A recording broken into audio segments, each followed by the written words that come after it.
Bismillahirrahmanirrahim. Assalamualaikum warahmatullahi wabarakatuh.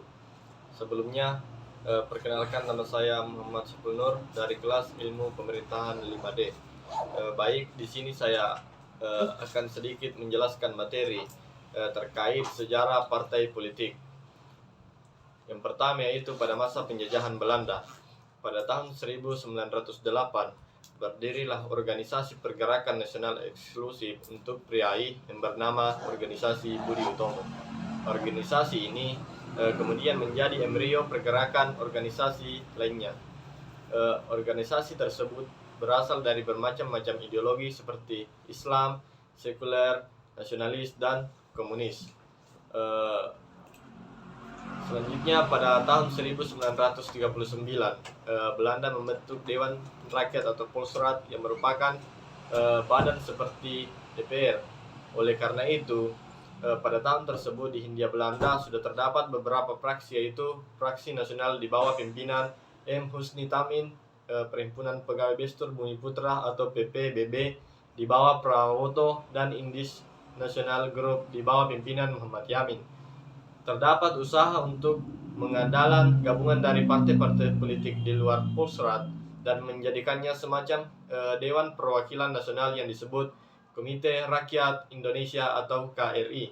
Terdapat Gabungan Politik Indonesia atau GAPI, Majelis Islami A'la Indonesia atau MIAI, dan Majelis Rakyat Indonesia MRI di dalam KRI.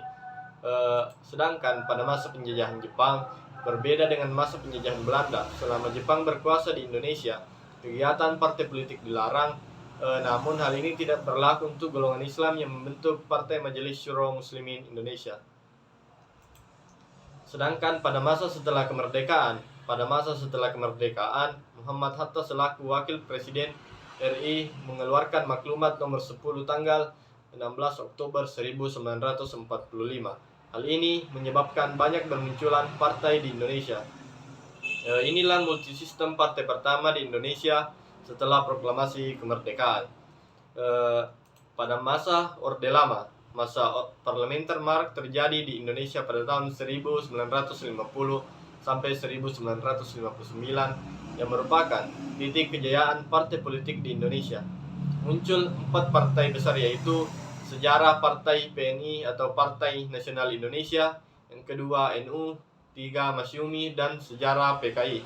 Tetapi kabinet berjalan tidak mulus karena banyaknya partai politik pada masa parlementer. Kabinet yang sering berganti-ganti dan pembangunan yang gagal menyebabkan dikeluarnya dekret presiden pada 5 Juli 1959 yang menyatakan berakhirnya masa parlementer di Indonesia. Dekret presiden ini menjadi jalan keluar dari kemelut konstituen yang gagal mencapai kata sepakat mengenai dasar negara. Selanjutnya pada masa Orde Baru. Masa ini ditandai dengan Soeharto yang menggantikan Soekarno sebagai Presiden Republik Indonesia. Pada masa Orde Baru, muncullah organisasi non-partai yang bernama Golkar atau Golongan Karya, yang mendapat suara terbanyak mengalahkan NU, Parmusi, dan PNI pada pemilu 1971.